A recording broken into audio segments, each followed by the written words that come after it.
Assalamu alaikum mayam kam tawnrige lan gi pausi macha khatang update tawjramge hojikta gaza manung sida poche si elbudi hawre ko hawrasu sida su politics am tawbagi adum makhoi makhaisi gi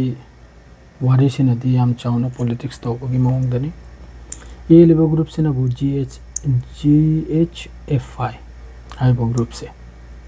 asi akhoi gi backdoor da matung nun thambada United Nation gi against the makhoi chatle gi elba gi wani ko sigi pause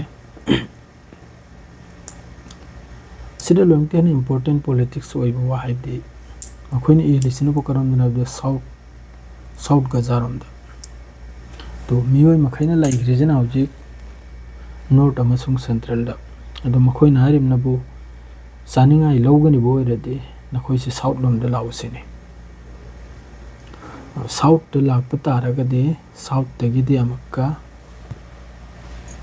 rafa border se masargi rafa border se nakhra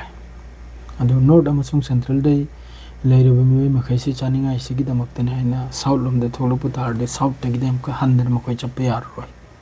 garigadi makhoi na hojiki corridor me amam semna laikre se tukra gaza manung se asina marmo rega moji handre chappe yarroi ba asal da makhoi gi maksad si karina du sir politics oibe wa haibdi north amasung central da gi mi si tholok pe matung da south te jangre south te gi de dumra fa wa ga masar jang gi yare adu mai mong da politics ni si hari se adu tholok pe matung da makhoi jama ka north amasung central le jang bi yaro ya ba adu gu bai maram na ni hoji ki GHF na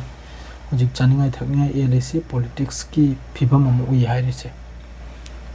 adre somna hamas ki taraf tagi दुनिया के NGO मदरे दी दुनिया की group मखेद लाउथोखरे Gaza के दमकता protest अमसुंग शांति protest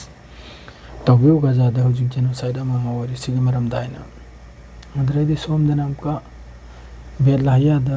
Teng अमसुंग होय की vehicle की मथकता असजु मियोय तरा की यूनिट की मथकतने हमास अमसुंग अल कासिम ब्रिगेड एटेक तोबो कांद मियोय अमा इजराइल की मेजर अमा सीबगी वानी को हजु फावबम होय की तरफ तगी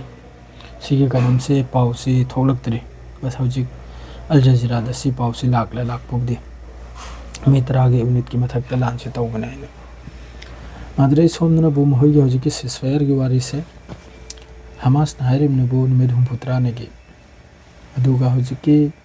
अमेरिका की महौगी सिसफायर की दमकते चेल चोंगना तौरे दन हारिम लोम निमेद हुपुनी की असिदा पन्नना लैराब असिदा